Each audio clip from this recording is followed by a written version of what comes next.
The long-term health effects of the coronavirus are still poorly understood. Some people bounce back quickly, while others struggle to recover from the virus, facing trouble focusing and breathing, or suffering severe symptoms like organ damage. Researchers are turning to new types of therapy as we learn to live with COVID-19. And if that's too wacky for you, how about an opera singer to teach you how to breathe more easily if you're suffering from long COVID? DW's London correspondent Birgit Maas caught up with an operatic voice coach. Blowing bubbles to help with long COVID. Susie Zumpe is a trained vocalist. She has developed special breathing exercises for COVID patients. And for some of them it's a bit too hard work at the moment, but what it does is it just allows your voice a little bit of a chance to unpress.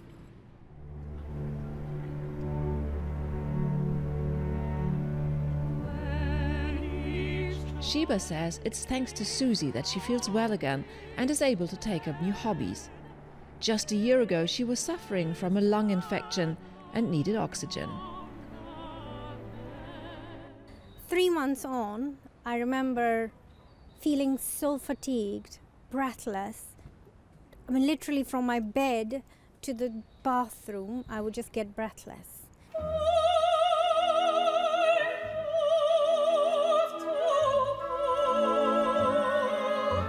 Sheba never dreamed that of all people, opera singers would be the ones to help her breathe. Arms down to shoulder height. In weekly Zoom sessions, participants learn to relax and improve their posture, and most of all, to breathe. And just hold that for a moment. We think a lot about slowing breathing down, because if you're over breathing, you're taking in lots of air and actually tend not to be expelling the air. So just giving people tools to slow things down and anchor them in the moment is really helpful. Sail, baby, sail. Being part of a group is hugely important. I could have never imagined coming out of that darkness all by myself. So it's been a huge support system for me. It's like my family now. We had, I guess you can say, a common purpose to get better. And what more beautiful way to sing our lungs out and heal them at the same time. Sheba dreams of singing on a real opera stage together with others like her. And that dream could come true. As soon as COVID restrictions allow, the English National Opera plans to stage a very special opera with COVID patients who have learned to breathe again through singing. Rowan Francis is a cardiologist and YouTuber and joins us today on DW's COVID special. So can blowing bubbles, special breathing techniques and things like singing actually help with long COVID or even help protect from COVID-19 in the first place? I think the honest answer is we don't know for definite, because we simply don't have the data specific to COVID, but we can compare to other similar kind of respiratory viruses.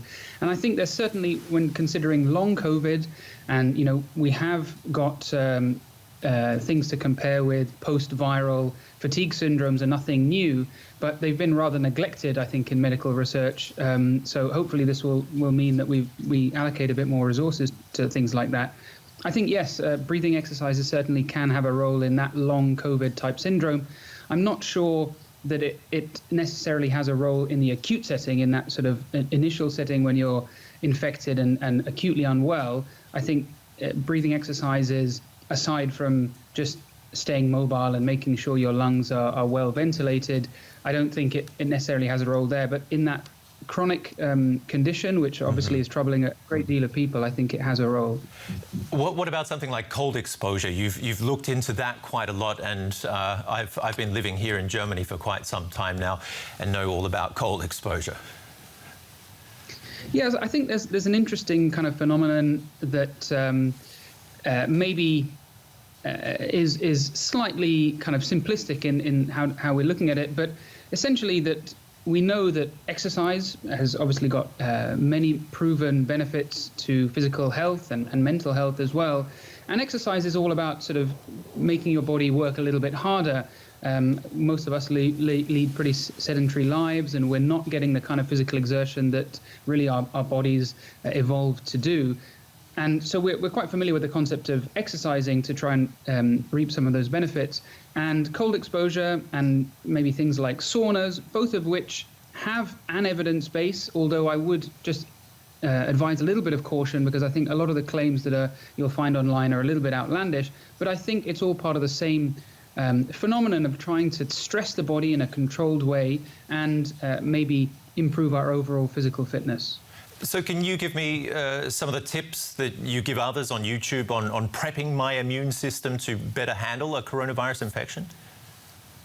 Well, the first thing I'd say is that if anybody gives you a suggestion about how to boost the immune system that's a bit too easy, it's going to be too good to be true, because I think that the best way to keep your immune system in the optimum shape is by maintaining physical and overall well-being and fitness, and that's with a healthy diet and regular exercise. And quick fixes aren't really going to do that. So in terms of preventing infection, again, it's nothing too complicated. It's all the advice you've already heard: social distancing, mask wearing, and those kinds of things. No amount of immune system preparation is going to prevent an infection, but you can prevent the severity by having a good pre-morbid state. So if you do get infected, as long as you're in the best possible physical shape beforehand, that's going to be your best preparation. What about something like yoga? Can that make much of a difference?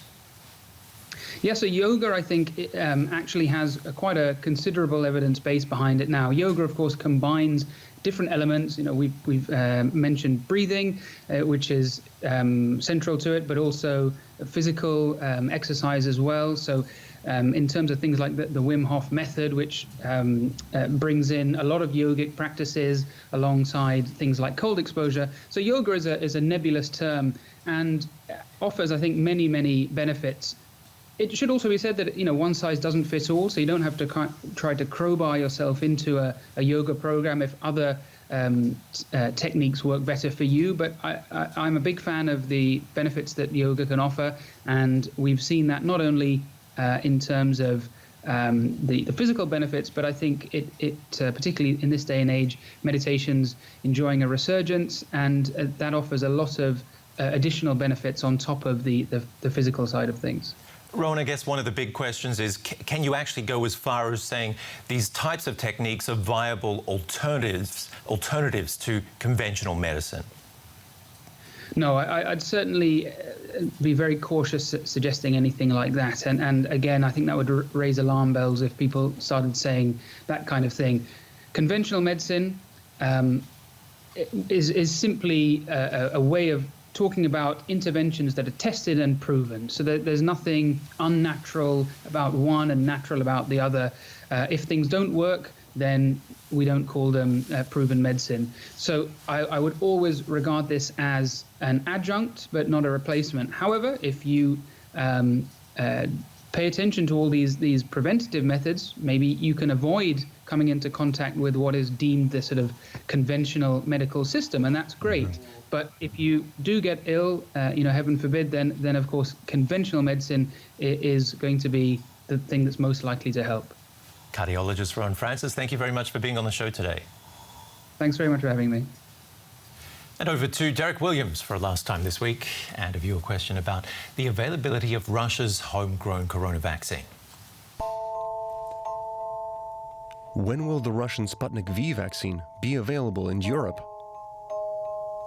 Since its launch last summer, Sputnik V has generated a lot of controversy, but some of that has died down since the publication of Phase 3 trial data in January, indicating the Russian-made vaccine is effective and safe.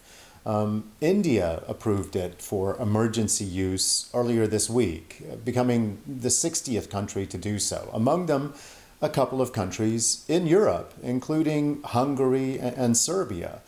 Slovakia also wanted to begin vaccinating people with Sputnik V as well, but has become embroiled in a dispute with Russia about the quality of the doses it received. Most EU member states, however, are waiting for the European Medicines Agency to weigh in. It monitors new medicinal products seeking approval in the bloc, and it makes then referrals to national health authorities. The EMA is still looking at the evidence and still carrying out inspections. If it does give Sputnik V a thumbs up, orders from vaccine-strapped European countries will follow. Of course, because of the early controversy, gaining wide public acceptance for the Russian vaccine in the EU would, I think, prove tough. Sputnik V is also based on the same platform as the AstraZeneca and Johnson & Johnson vaccines, which in the current climate won't make the sell any easier. But with EMA approval, and if Russian manufacturers can deliver, another big if, then I suppose Sputnik V could start going into more arms in Europe by this summer. If EMA approval is withheld, though, then most of Europe's national health agencies will also probably refuse to greenlight it. Lastly, a Lebanese doctor is among those who've developed an unorthodox method for testing people for COVID-19. We leave you with the specially trained sniffer dogs that can detect the virus in a person in just a few seconds, even in very early stages when a PCR test would yield negative. Their margin of error is just 5%. Even so, the technique's not intended to replace regular testing, but has been rolled out in a number of airports like Dubai, Helsinki and Sydney. Thanks for watching, stay safe and see you again soon.